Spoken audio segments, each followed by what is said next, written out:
thanks for putting me on the agenda tonight. I was very sad to hear that the Blue Moon was closing, and it made me think about a lot of things that have happened with my business that are very similar to the concerns that DC has, I think. I opened Munson Music in July 2001, and it was a kind of extension of Michael's Music, which was there before with music lessons. And I knew when I was growing up here as a child that we didn't have a music store that provided that service, and I really care a lot about providing that service and teaching confidence through music to my students and to the people in there. We are a specialty shop, though. We really could be anywhere, but we've chosen to be in downtown because we care about downtown. But most of our customers are kids. They're the future generation of customers for Newberry. And one of the things that I think when I think about 10 years ago and where Newberry was headed, it was a completely different scenario than we have now. I remember coming out of my store in like 2004, and you would have kids on the square, and they would be hanging out downtown, the future customers that we would have. At some point, the city decided to pass a curfew law, and then the police ran those customers off. Those were my customers. They're also part of my musical family in a way. And so I think for me, that was kind of where things started going bad.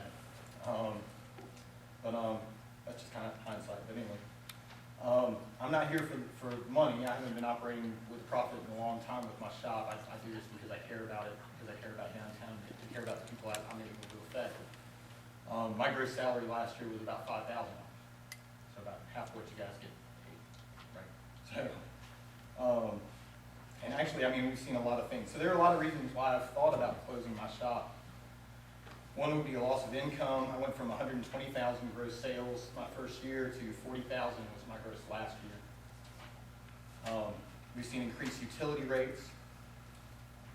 We had a meter at our old shop that suddenly got replaced, and then our utility bill went up over $100. And for us, that's a lot of money. That's money that we had to, kind of scrape together to get the lights back on just to be able to operate. It's also kind of I appreciate all the events and the things that the city does downtown. I know for us last year we had an issue at Oktoberfest where there was the culinary stage that was set up right in front of our shop. This is where for the last 10 years we play music in front of my shop because that's what we do and that's what we're selling. It's confidence through music.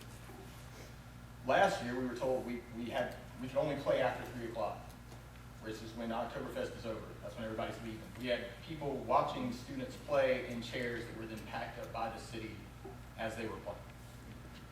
This year, our event coordinator came by and for 3 months we told him what we had planned to do, which is the same thing we planned to do for the last 10 years, which is to play music in front of the shop, from as early as we could to as late as we could.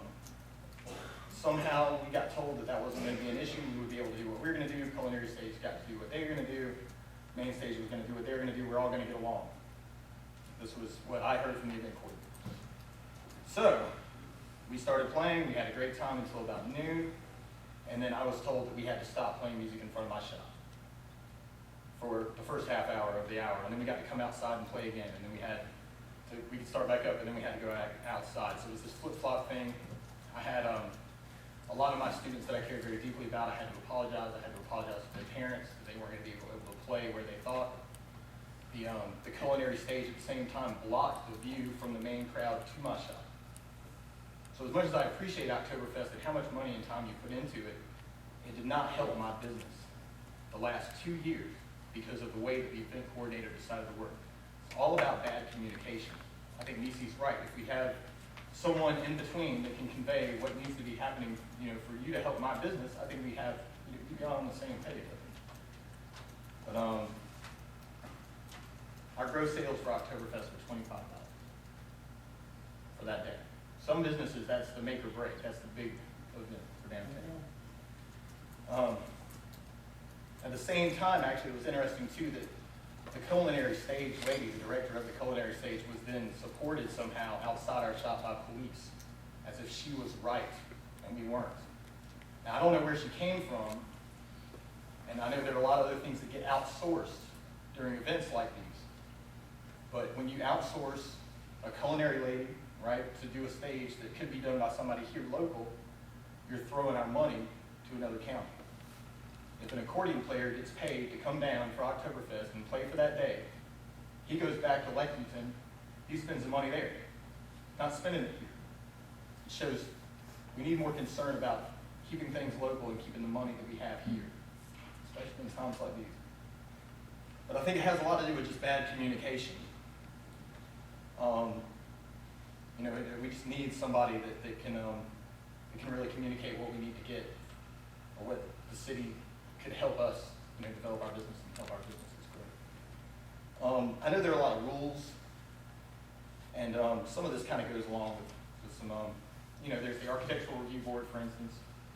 It's a great idea to try and take rules from another city and apply them on Newberry. However, historically, if we're going to try and sell the vision of this historic downtown, there are a number of things that doesn't really, the banner rules and the signage and all these different hoops that you have to go through don't really apply. Now my shop has moved 3 different times. Our logo has never changed, but I still have to go to the Architectural Review Board and get it reviewed and approved again. But rather than jump through that hoop, I just don't have a sign right now. And I don't intend to get one. I think it's just a dumb rule. But I know there was a lot of hoopla a while back about the bowling alley and parking lot idea. I don't know all the particulars of this. It's just when I see the city developing and trying to get rally support behind the development issue, and the development is going to be on Wilson Road, that's not looking after downtown. Wilson Road has no lack of customers. And there are plenty of empty buildings here where we could do that kind of development downtown. I think some tax money already got spent on a parking lot that's right across from the Hampton for development that never happened.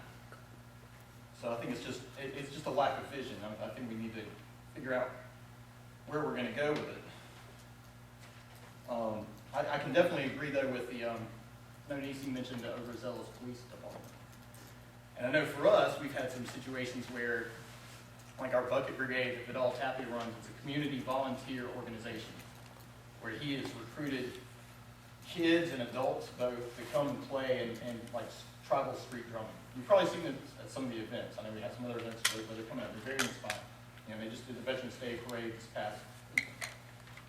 Well, they raised over $1,000 for the free clinic and donated it to it, but yet they still have a problem with police coming and asking them to not play or get off the sidewalk. They've had police come up to them. And, I had members come in from a practice yesterday and said they felt like they were being stalked by the police department because they sit in the car outside in the parking lot and just sit there, you know, and wait. Now, I'm of the opinion, if you're going to have city police downtown, I think they ought to walk around. I think you ought to give them a bicycle because it's cheaper. When I come out of my shop and I see my tax money being spent on an idle police car in the parking lot, that doesn't make me feel good. But a lot of kids do hang out at my shop, and I know, you know, the bowling alley thing is all about the kids need a place to go, and they do. They need a place to go. Right now, every day we have kids that come into my shop and hang out there. You know, we have couches there, we have a game system there, we sell sodas, we do candy. We try and give those kids a place to go where they can talk to people.